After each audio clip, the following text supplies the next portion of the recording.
Hi everyone! Today I'm making this mini-series designing a group of bird samurai. Some avian armies, or feathery warriors if you will. Basically, I need some more portfolio pieces, as well as some better commissioned art examples, so designing a group of characters will help. Since I want to focus on the drawing and rendering aspects of this, I'm going to look through some of my old art to see if anything I can start with, so we can get this done quicker. So let's get started. Looking at my old work, I found these two drawings of some samurai birds.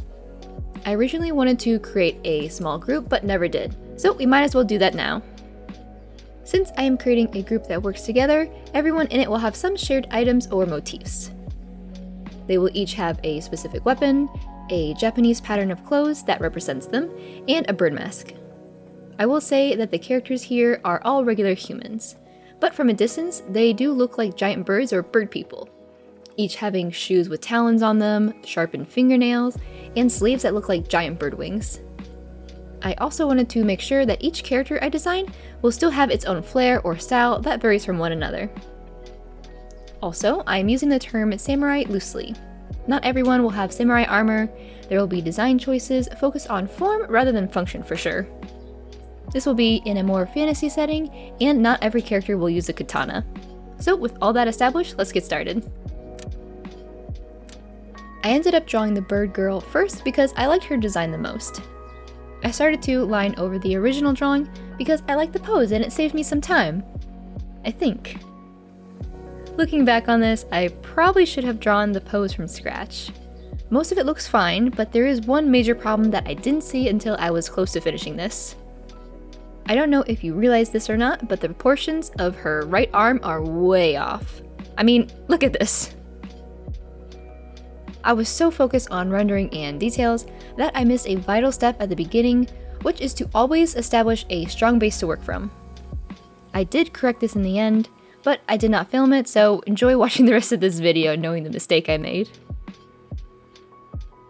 Going back to the concept for this illustration, I noticed she didn't have any weapon, so I decided to give her some kunai. I imagined this character to be the shortest of the group, but also the most vocal and witty, so to me, kunai worked.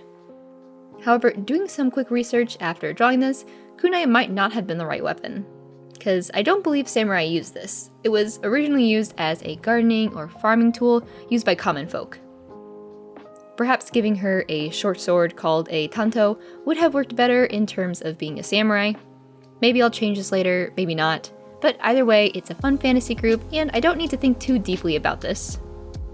Perhaps it could also add to her backstory.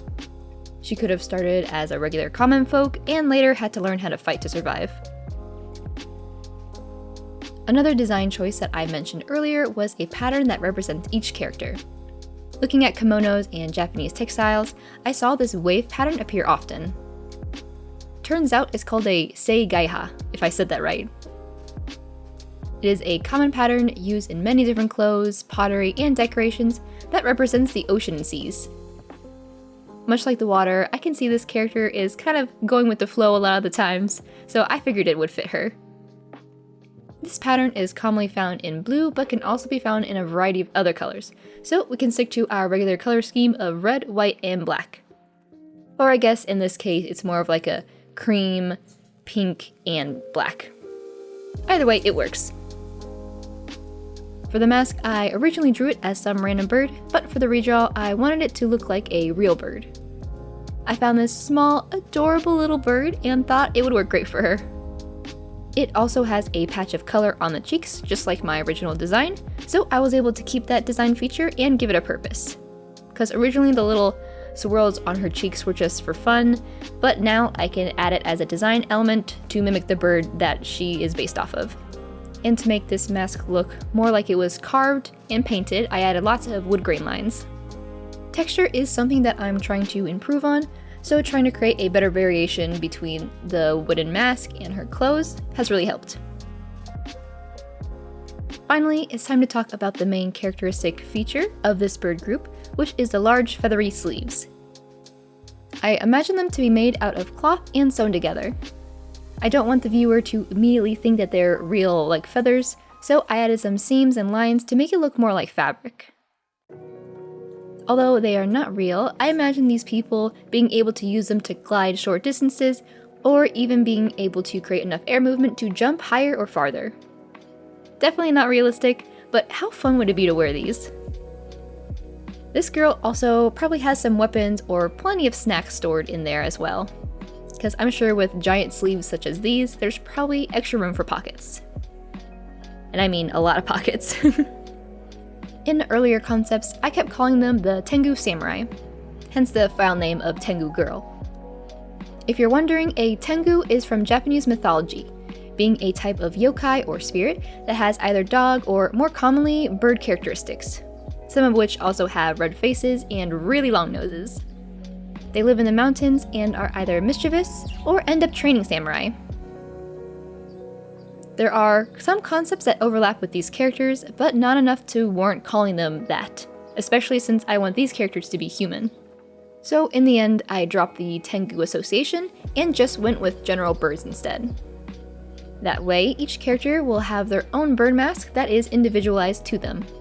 If I were to bring this concept back, perhaps our teacher is the Tengu. I would still need to do a lot more research on this subject, seeing how I only have a very surface level knowledge of Tengu, if I were to keep it. But for now, I'm just going to keep calling them the Bird Samurai. So here is the final result.